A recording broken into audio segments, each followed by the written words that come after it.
Hallelujah, God is good. Praise the Lord. You are most welcome to the covenant of the day. உங்களை இந்த காலை உடன்படிக்கை தியானத்திற்கு அன்போடு வரவேற்கிறேன். கர்த்தர் நல்லவர், நிச்சயமாக அவருடைய பிள்ளைகளுக்கு போதுமானவராக இருக்கிறாரு. And today is 20th August 2024 Tuesday. Hallelujah. இன்றைக்கு நாம் 12ஆம் அதிகாரம். The 11th chapter, whole chapter we saw that the faithful people in Old Testament, பழைய ஏற்பாட்டினுடைய சுவாசத்தினாலே என்ற சில பேரை நாம் பார்த்தோம். இன்றைக்கு 12ஆம் அதிகாரம் முதலாவது வசனம் பார்க்க போறோம். verse 1.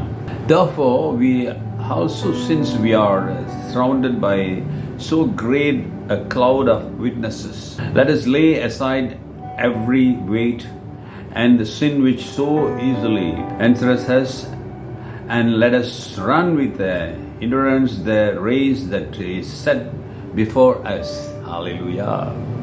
ஆகையால் மேகம் போன்ற இத்தனை திரளான சாட்சிகள் நம்மை சூழ்ந்து கொண்டிருக்க, பாரமான யாவற்றையும் நம்மை நெருங்கி நிற்கிற பாவத்தையும் தள்ளிவிட்டு, விசுவாசத்தை துவக்குகிறோம் முடிக்கிறோமாயிருக்கிற இயேசுவை நோக்கி நமக்கு நியமித்திருக்கிற ஓட்டத்தை பொறுமையோடு ஓடக்கடவோம். ஹல்லேலூயா. இவ்வளவு சாட்சி பார்த்து நீ பின்வாங்காத, சோர்ந்து போகாத, விசுவாசத்தை விட்டு விடாத.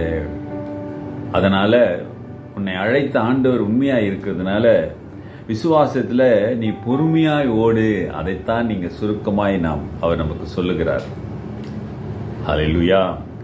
இவ்வளவு மாதிரி சாட்சி. அப்போ இயேசுவின் நாமத்தினால இயேசுவை ஏற்றுக்கொண்டவர்கள் சாட்சிகளை நாம் பார்க்கும் பொழுது, கேட்கும் பொழுது, ஆகவே அவர் ஜீவன் உள்ளவர், அவர் உண்மை உள்ளவர். We are seeing so much witness like a cloud, so many witnesses.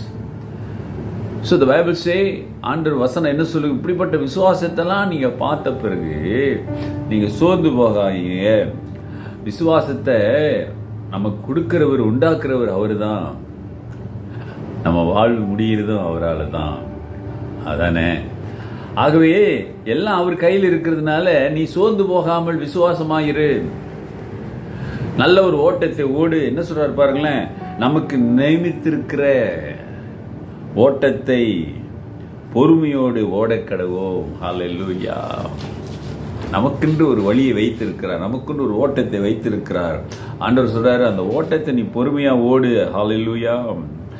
Let us run with endurance that race that is set before us. It's set before us. நமக்கென்று ஒரு ஓட்டத்தை உன் வாழ்க்கையில ஆண்டவர் வைத்திருக்கிறார். அதை உணர்ந்து அறிந்து பொறுமையாய் விசுவாசத்திலே ஓடு. அருமையான சகோதரனே, சகோதரியே, ஆண்டவர் உன்னை அதிகமாய் நேசிக்கிறார். உன்னை அழைத்தவர், உன்னை உருவாக்கினவர், தாயின் கருவிலே உன்னை தெரிந்து கொண்டவர், ஒருபோதும் உன்னை கைவிட மாட்டார். ஆகவே எப்படிப்பட்ட சூழ்நிலையிலும் அவரை இருக்க பிடித்துக் கொள்ளு. அவர் நிச்சயமாக உன் வாழ்க்கையிலே, உன் குடும்பத்திலே, திருச்சபையிலே போதுமானவராய் இருப்பார். உன்னை சார்ந்து நீ வாழாமல், உன்னுடைய அறிவு, உன்னுடைய பலன் அதெல்லாம் சார்ந்து வாழாமல் ஆண்டவரை சார்ந்து வாழ்க. You live, depend God, not depend on you. Depend God, and because God have a plan for you. We need His strength. You should know what's the plan for us. அவருடைய திட்டத்தை நாம் அறிந்திருக்க வேண்டும். அதற்கு அவருடைய பலம் நமக்கு தேவை. ஆகவே வேதம் நமக்கு ஆண்டவர் சொல்றாரு, அதனால சோர்ந்து போகாத. இந்த கடைசி காலங்களிலே உனக்கு சோதனைகள், பிரச்சனைகள், வேதனைகள் வரும். பொறுமையாய் ஓடு. ஹல்லேலூயா. உன்னை அழைத்து உனக்கு ஒரு பொறுப்பை கொடுத்து உன்னை நடத்தி கொண்டிருக்கிறார். ஆகவே அந்த ஓட்டத்தை சரியாய் ஓடு. உன் ட்ராக்ல நீ ஓடுன்றாரு. நிறைய சமயம் நம்ம ட்ராக் விட்டுட்டு வேற யார் ட்ராக்ல ஓடுவோம். அதனால தான் பிரச்சனையே வருது. பிரச்சனை, நஷ்டம், ஏமாற்றம், தோல்வி எல்லாம் வர்றதுக்கு காரணம் நம்ம ட்ராக்ல நம்ம ஓடுறது இல்லை. அதனால தான் பவுல் சொல்றார், ஆவியானவர் மூலம் உனக்கென்று வைத்திருக்கிற அந்த ஓட்டத்தை பொறுமையாய் ஓடு. சகோதரனே, சகோதரியே, அருமையான வாலிப தம்பி, தங்கைகளே, உனக்கு கர்த்தர் ஒரு வழி வைச்சிருக்கிறார். அதை உணர்ந்து அதில் ஓடு. அவருடைய ஆசீர்வாதத்தை, அவருடைய வழி நடத்துதலை நிறைவாய் நீ காண்பாய். ஜெபிப்போம். நல்ல ஆண்டவரே, இந்த கால வேளைக்காக நன்றி சுவாமி. இந்த உலகத்தின் ஓட்டத்திலே நாங்கள் ஆண்டவரே மாறி போய் விடுகிறோம், பின்வாங்கி போய் விடுகிறோம், சோர்ந்து போய் விடுகிறோம். எவ்வளவோ அற்புதங்கள் அடையாளங்களை எங்கள் வாழ்க்கையில நீ செய்திருக்கிறீர். ஆனாலும் ஆண்டவரே உதவி செய்யுங்க, பலப்படுத்துங்க. ஒப்பு கொடுக்கிற பிள்ளைகளை ஆசீர்வதியுங்க. உங்க வழியை உணர்ந்து வாழ கிருபை செய்யுங்க, ஆசீர்வதியுங்க. இயேசுவின் நாமத்தில் பிதாவே, ஆமென்.